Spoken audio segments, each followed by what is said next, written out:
Hello students, स्वागत है सबका आज के सेशन में। आज मैं आप लोगों को डिटरमिनेंट्स के बहुत मोस्ट इंपॉर्टेंट कॉन्सेप्ट्स को सिखाने वाला हूं। ठीक है, क्लास 12th में बहुत सारे बच्चे इनको बहुत लाइटली लेते हैं और ये बोनस नंबर होते हैं क्लास 12th बोर्ड में, चाहे आरबीएसई बोर्ड हो चाहे सीबीएसई बोर्ड हो। ये जो डिटरमिनेंट्स और मैट्रिक्स चैप्टर के जो क्वेश्चंस हैं वो बहुत ही बोनस होते हैं आप लोगों के लिए। मैट्रिक्स के बेसिक मैंने सिखाया था, आप जाके चेकआउट कर सकते हैं। और अब मैं डिटरमिनेंट्स के बेसिक्स आपको सिखाऊंगा, फिर दोनों को कंबाइंड करके जो बोर्ड में क्वेश्चन आते हैं वो हम सीखने वाले हैं। बस आप लोगों से एक चीज रहेगी कि इसको लाइक जरूर करना है, लाइक जरूर करना है। ठीक है, शेयर सबसे कर दीजिए जो भी क्लास 11 12th के बच्चे हैं। ध्यान से देखिए, आपको मैंने मैट्रिक्स के बारे में क्या बताया था कि मैट्रिक्स क्या होता है, नंबर्स का अरेंजमेंट होता है। ठीक है, मैट्रिक्स एक तरह का अरेंजमेंट होता है और डिटरमिनेंट्स क्या होता है, उस अरेंजमेंट की एक वैल्यू। ठीक है, मैट्रिक्स मैंने क्या बताया, एक तरह का नंबर्स का एलिमेंट्स का अरेंजमेंट होता है और डिटरमिनेंट्स क्या होता है, उन अरेंजमेंट की कोई ना कोई वैल्यू होती है। ठीक है, सबसे पहले देखिए, मान ले हमारे पास कोई एक मैट्रिक्स है और वो मैट्रिक्स है, ठीक है, वो मैट्रिक्स है, कौन से ऑर्डर की मैट्रिक्स है, ये 2 क्रॉस 2 ऑर्डर की मैट्रिक्स है क्योंकि इसमें 2 रो है और 2 ही इसमें कॉलम है। अब हमें क्या बताना है, डिटरमिनेंट। ध्यान रखिएगा, डिटरमिनेंट को हम कैसे लिखते हैं, एक तो हम ऐसे लिख सकते हैं डिटरमिनेंट्स। ठीक है, मोड लगा दीजिए, इसका मतलब डिटरमिनेंट ही होता है। एक मैं लिख सकता हूं डीईटी और ए, ठीक है, इसका मीनिंग भी क्या होता है, डिटरमिनेंट ऑफ ए। एक मैं क्या लिख सकता हूं, डेल, डेल का मतलब भी होता है, ये जो ट्राइंगल दिख रहा है इस तीनों का मतलब होता है कि यहां पर किसकी बात चल रही है, यहां पर डिटरमिनेंट्स की बात चल रही है। समझ रहे हो प्यारे बच्चों यहां से कि डिटरमिनेंट्स की ही बात यहां से चल रही है, सिंपल सी बात। तो यहां पर तीनों में से कोई भी यूज करेंगे। अब देखो ये निकाला कैसे जाता है। ठीक है, अभी मैं बात करूंगा 2 क्रॉस 2 मैट्रिक्स की, इसके बाद निकालना बताऊंगा 3 क्रॉस 3 मैट्रिक्स को। पहले आप एक काम करिए, देखो ध्यान से, इस मैट्रिक्स को जनरल टर्म कैसे लिखेंगे, ये मैंने क्या बताया था कि पहली रो का पहला एलिमेंट है यानी कि इसको A11 लिखेंगे। सेकंड वाला क्या है, पहली रो का दूसरा एलिमेंट यानी कि उसको क्या लिखूंगा मैं, A12 लिखूंगा। ये वाला हो जाएगा दूसरी रो का पहला एलिमेंट, ये हो जाएगा दूसरी रो का दूसरा एलिमेंट। तो ये मैं क्या लिखूंगा, एक मैट्रिक्स की जनरल फॉर्मेट। अब आपको हमेशा यही अप्लाई कर रहा है जो मैं बता रहा हूं। यहां से देखो, जब भी आपको डिटरमिनेंट निकालना है, ठीक है, सिंपल सी बात, जब भी आपको डिटरमिनेंट निकालना है तो आपको क्या करना पड़ेगा, क्रॉस मल्टीप्लाई करना है, सिर्फ इतना सा करना है। ठीक है, तो क्रॉस मल्टीप्लाई करेंगे तो A11 मल्टीप्लाई में आ जाएगा A22, बीच में हमेशा माइनस का साइन आता है और क्या आ जाएगा, A12 मल्टीप्लाई में A21। ये हमारे पास क्या आ जाएगा, डिटरमिनेंट का फॉर्मूला आ जाएगा, सिंपल सा फॉर्मूला, सिर्फ क्रॉस मल्टीप्लाई करना है। जैसे इस सवाल का अगर मैं डेल निकालूंगा तो मेरे पास क्या आएगा, क्रॉस मल्टीप्लाई करूंगा, 2 2 जा 4 आएगा और माइनस 2 1 जा 2 आएगा, यानी कि फाइनल आंसर कितना आएगा, 2 आ जाएगा। तो ऐसे आप क्या कर सकते हो, डिटरमिनेंट को निकाल सकते हो, डिटरमिनेंट को फाइंड कर सकते हो। आई होप ये समझ में आया होगा कि डिटरमिनेंट को हम कैसे निकाल सकते हैं। डिटरमिनेंट क्या होता है, एक वैल्यू होती है। चलिए स्क्रीनशॉट ले सकते हैं, इसको लिख सकते हैं आराम से, बिल्कुल इजी है, 2 क्रॉस 2 को आप आराम से कर सकते हो। चलिए आगे बढ़ते हैं एक और एग्जांपल के साथ और एक और मैट्रिक्स के टाइप के साथ। सिंपल सिंपल से सवाल हैं, ज्यादा टफ सवाल इसमें नहीं आते हैं, बोनस होता है ये सभी बच्चों के लिए।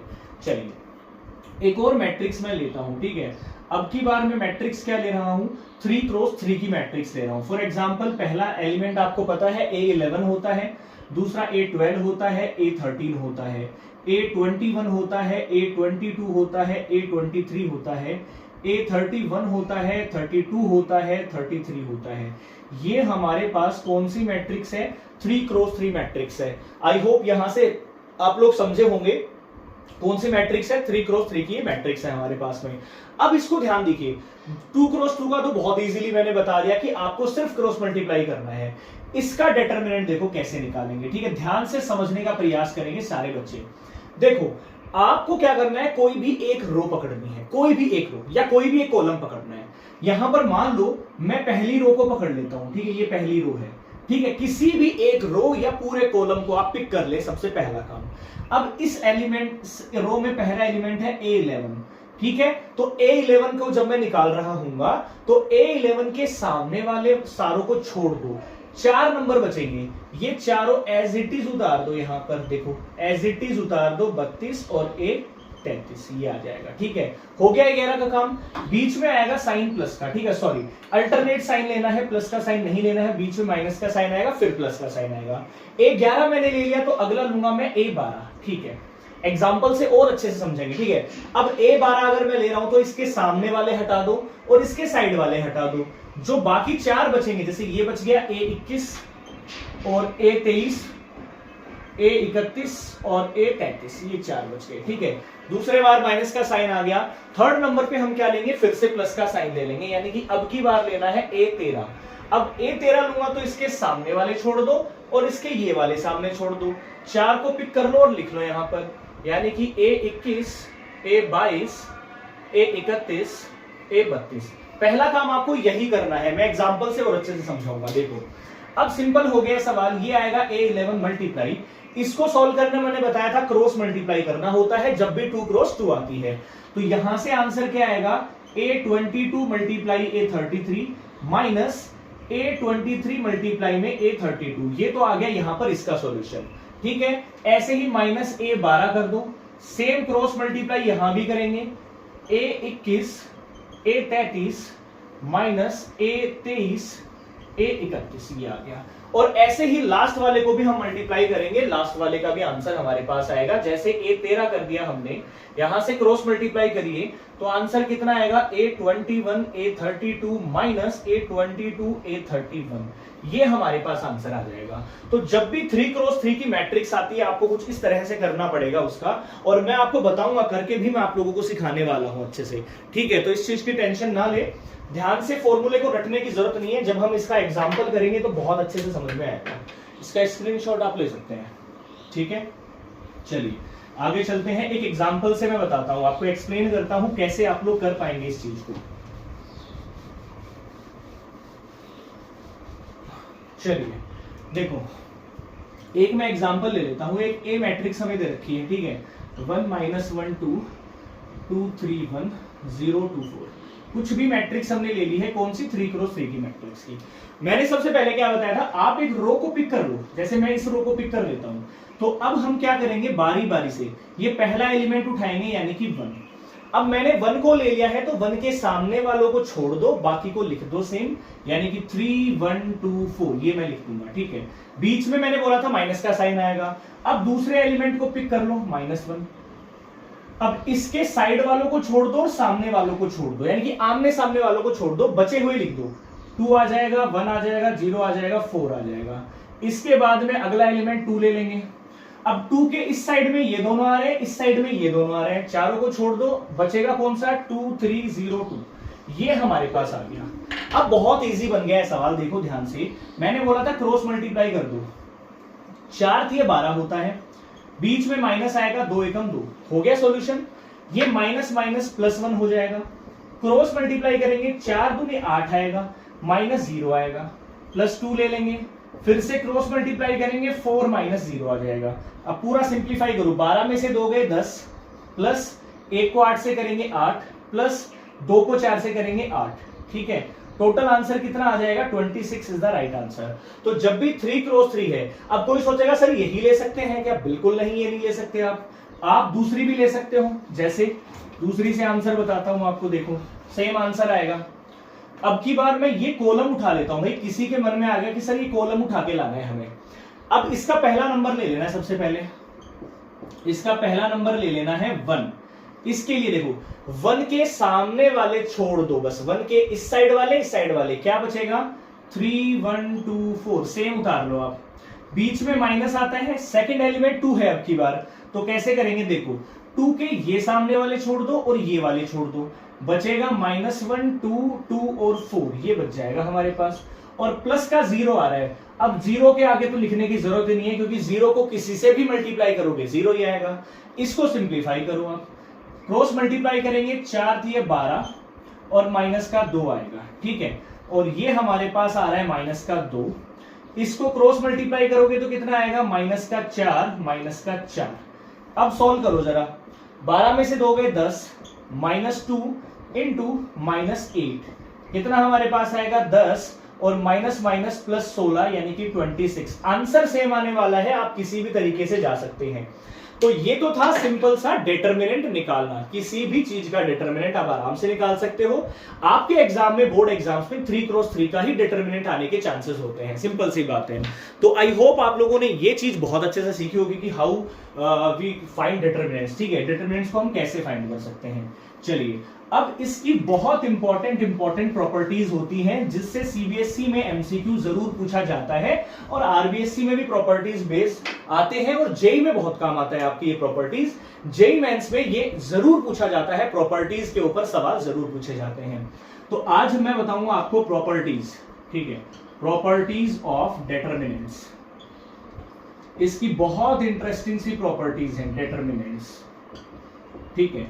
सबसे पहली जो प्रॉपर्टी आती है, ध्यान से समझिएगा, ठीक है। सबसे पहली प्रॉपर्टीज आ रखी है, if A is square matrix. A कोई स्क्वायर मैट्रिक्स है। अब आप लोगों को पता होगा कि स्क्वायर मैट्रिक्स कौन सी होती है। स्क्वायर मैट्रिक्स वो मैट्रिक्स होती है जिसमें हमारे पास नंबर ऑफ रो और नंबर ऑफ कॉलम दोनों इक्वल होते हैं। तो ए स्क्वायर मैट्रिक्स है, तो हमें अगर के ए का डिटरमिनेंट फाइंड करना है, वेयर के क्या है, के क्या है, कांस्टेंट नंबर है, ठीक है, के एक कांस्टेंट नंबर है। अगर मुझे फाइंड करने के लिए ये बोल दिया गया है, एंड हमारे पास determinant of A is given, determinant of A is given, and square matrix का ऑर्डर भी हमें गिवन होगा, ठीक है, ऑर्डर भी हमें गिवन होगा, ध्यान रखिएगा। फॉर एग्जाम्पल, आप यहां से क्या करिए कि ऑर्डर हमें दे रखा है n क्रॉस n का, ठीक है। तो आपको क्या करना है, जब भी कांस्टेंट के साथ में मैट्रिक्स होता है और उसका डिटरमिनेंट पूछा जाता है, तो आपको मैट्रिक्स नहीं देगा, क्योंकि अगर आपको मैट्रिक्स देगा तो आप के को मल्टीप्लाई करके फिर डिटरमिनेंट निकाल सकते हैं। डायरेक्ट निकालेंगे, क्या होगा, देखो बाहर आ जाएगा ये, ठीक है, ये अकेला हो जाएगा डिटरमिनेंट ऑफ ए, और थोड़ा सा साइड में लिख देते हैं इसको, डिटरमिनेंट ऑफ ए आ जाएगा और ये के बाहर निकल जाएगा। लेकिन जब ये के बाहर आएगा, ये के बाहर किसके साथ आएगा, पावर एन के साथ। तो ये हमारा क्या होता है, मोस्ट इंपॉर्टेंट प्रॉपर्टी होती है जो एग्जाम्स में आती है। एन यहां पर क्या है, नंबर, ठीक है, एन यहां पर क्या है, एन यहां पर है ऑर्डर एलिमेंट्स, ठीक है, ऑर्डर। फॉर एग्जाम्पल ध्यान रखिए कि इफ हमें क्या दे रखा है, मोड ऑफ ए दे रखा है 5, एंड 3 क्रॉस 3 हमें क्या दे रखी है, मैट्रिक्स, एंड हमें फाइंड करना है 5a। आप ये फाइंड करके बताओ, सिंपल सी बात है, देखो सिंपल सी बात, हमें 5a फाइंड कर रहे हैं, तो आपको पता है ये 5 बाहर आ जाएगा, और बाहर किसके आएगा, मैंने बोला ऑर्डर के साथ। ऑर्डर में जो नंबर है सेम ये ले लेना है बाहर, 5 की पावर 3, और इनटू में डिटरमिनेंट ए, यानी कि पूरा आंसर क्या आएगा, 5 की पावर 3, और इनटू में आ जाएगा 5, यानी कि पूरा आंसर आ जाएगा 5 की पावर 4। यानी कि इस प्रॉपर्टी को बहुत इंपॉर्टेंट प्रॉपर्टी है, और ये एग्जाम्स में बहुत पूछी जाती है, एमसीक्यू सीबीएसई के एग्जाम में रिपीटेड प्रॉपर्टी है। ध्यान से लिख लेना इस प्रॉपर्टी को, स्क्रीनशॉट ले लेना। आई होप ये समझ में आई होगी प्रॉपर्टी। एनसीईआरटी में इसके ऊपर बेस्ड क्वेश्चंस भी हैं, आप लोग खुद से ट्राई जरूर करिएगा, ठीक है। तो ये प्रॉपर्टी हमारी पहली इंपॉर्टेंट प्रॉपर्टी है, first important property. Second property हमारे पास क्या है, देखो अगर मुझे डिटरमिनेंट निकालना है ए इनवर्स का, समझो अगर मुझे डिटरमिनेंट निकालना है ए इनवर्स, तो उसका डायरेक्ट आंसर आता है 1 में डिटरमिनेंट ऑफ ए। ये सिंपल सी प्रॉपर्टी है, ध्यान रखना। इसका एमसीक्यू भी आपसे पूछा जाता है, कहीं भी अगर आपको ए इनवर्स मैट्रिक्स का डिटरमिनेंट पूछ लिया चाहिए, तो आपको पहले इनवर्स निकालने की जरूरत नहीं है, आप उसका डायरेक्ट डिटरमिनेंट निकालो और 1 के नीचे रख दो उसको, आपका आराम से आंसर आ जाएगा, सिंपल सी बात। अब मैं एक और इंपॉर्टेंट चीज आपको बताऊंगा, ठीक है, एक इंपॉर्टेंट चीज आपको सीखनी है किसी भी डिटरमिनेंट में, ठीक है, किसी भी डिटरमिनेंट में इंपॉर्टेंट चीज क्या होती है, माइनर्स, कोफैक्टर्स, ये सारी चीजें इंपॉर्टेंट चीजें होती हैं। और एक होता है एडजॉइंट, वो आपको बहुत अच्छे से सीखना होगा। तो आप ध्यान देना मेरी तरफ कि मैं क्या कहना चाह रहा हूं, कैसे मैं सिखा रहा हूं उसको, ठीक है। उसके बाद एक और प्रॉपर्टी आएगी, ठीक है, देखो ध्यान से। सबसे पहले मैं आपको सिखाने वाला हूं कि किसी भी मैट्रिक्स के माइनर्स और कोफैक्टर्स क्या होते हैं, ठीक है, कोफैक्टर्स क्या होते हैं। तो देखो माइनर्स को हम रिप्रेजेंट करते हैं कैपिटल एन से, और कोफैक्टर्स को हम सी से करते हैं या कैपिटल ए से करते हैं, समझ रहे हो मेरी बात। अब आपको एक चीज का ध्यान रखना है कि कोई भी मैट्रिक्स होती है, ठीक है, कोई भी मैट्रिक्स होती है, उस मैट्रिक्स में जितने भी एलिमेंट होंगे उतने ही उसके माइनर होते हैं और उतने ही उसके कोफैक्टर होते हैं। सपोज करो किसी मैट्रिक्स में कोई मैट्रिक्स हमारे पास में दे रखी है और ये मैट्रिक्स है 1 2 3 4। अब आपको पता है कि इस मैट्रिक्स में टोटल नंबर ऑफ एलिमेंट्स कितने हैं? इस मैट्रिक्स में टोटल नंबर ऑफ एलिमेंट्स कितने हैं? टोटल नंबर ऑफ एलिमेंट्स कितने हैं? 4। तो मैं बोलूंगा कि इसमें 4 ही तो माइनर होंगे और 4 ही इसमें कोफैक्टर्स होंगे। सिंपल सी बात है। यानी ये हमारा जो होगा, अब देखो निकालते कैसे, ये भी बहुत इंटरेस्टिंग सी चीज है। देखो अगर मुझे इस मैट्रिक्स के माइनर निकालने हैं तो माइनर निकालने के लिए क्या होता है, पहले मैं M11 लिखूंगा। M11 का मतलब क्या है? पहली रो का पहला एलिमेंट, और उसी के माइनर की बात चल रही है, मतलब इसके माइनर की बात चल रही है। तो 2 क्रॉस 2 मैट्रिक्स में माइनर क्या होता है? अपोजिट वाला, यानी कि इसका आंसर आएगा 4।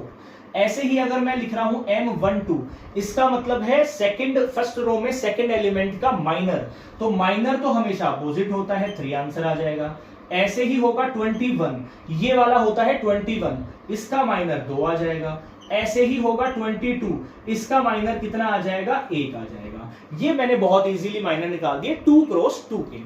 अब एक चीज आप ध्यान रखिए, कोफैक्टर निकालना हार्ड नहीं है, सिर्फ माइनर आपको आना चाहिए। कोफैक्टर बहुत इजी है। जैसे अगर मुझे M11 पता है तो मैं A11 डायरेक्ट बता दूंगा, ठीक है, A11 डायरेक्ट बता दूंगा। आपको करना क्या है, ये जो नंबर दिख रहे हैं ना नीचे 11, इनकी दोनों डिजिट्स को ऐड करो, ठीक है, यानी कि दोनों डिजिट्स को ऐड करके अगर इवन आ जाती है नंबर, आंसर इवन आता है तो सेम आंसर रहेगा, ठीक है, सेम आंसर रहेगा। अगर ओड आ गया इनका सम तो आंसर नेगेटिव हो जाएगा, ठीक है, इसका आंसर नेगेटिव हो जाएगा। अब आप देखो A11 है, यानी कि 1 + 1 2 होते हैं तो 4 ही आंसर आएगा। A12 कितना आंसर आएगा? 1 और 2 3 होते हैं तो माइनस का 3 आंसर आएगा। A21 होता है 2 और 1 3, ओड नंबर आ गया, -2 आएगा। और A2 और 2 सेम होता है +1। तो ये मैंने बहुत इजी तरीके से 2 क्रॉस 2 मैट्रिक्स के माइनर्स और कोफैक्टर्स आपको निकालना सिखाया है। नेक्स्ट पार्ट में मैं आपको सिखाऊंगा 3 क्रॉस 3, जो बोर्ड एग्जाम में बहुत बार पूछा जाता है, माइनर कोफैक्टर, और उसी से जुड़ा हुआ एक कॉन्सेप्ट है एडजॉइंट ऑफ ए। तो आपको अच्छे से इस पार्ट को देखना है और नेक्स्ट वीडियो में सेकंड पार्ट को बहुत अच्छे से सिखाऊंगा। डेली आप थोड़ा थोड़ा सीखिए, बट इतने अच्छे से सीखना है क्योंकि OSM चेकिंग होने वाली है, तो आपके स्टेप्स के मार्क्स कटेंगे। तो मैं आपको प्रॉपर लिखना सिखाऊंगा हर एक सवाल का आंसर। तो शेयर कर दीजिए, सब्सक्राइब जरूर कर लेना। जो भी बच्चे नए हैं, हमसे जुड़ते हैं, फ्री में बिल्कुल मैथ्स में सिखा रहा हूं। यहां पर किसी चीज की जरूरत नहीं है, किसी सब्सक्रिप्शन की जरूरत नहीं है, किसी ऐप पर आपको जाने की जरूरत नहीं है, क्योंकि यहां पर एडवांस लेवल की चीजें भी मैं आपको बताऊंगा। जय हिंद।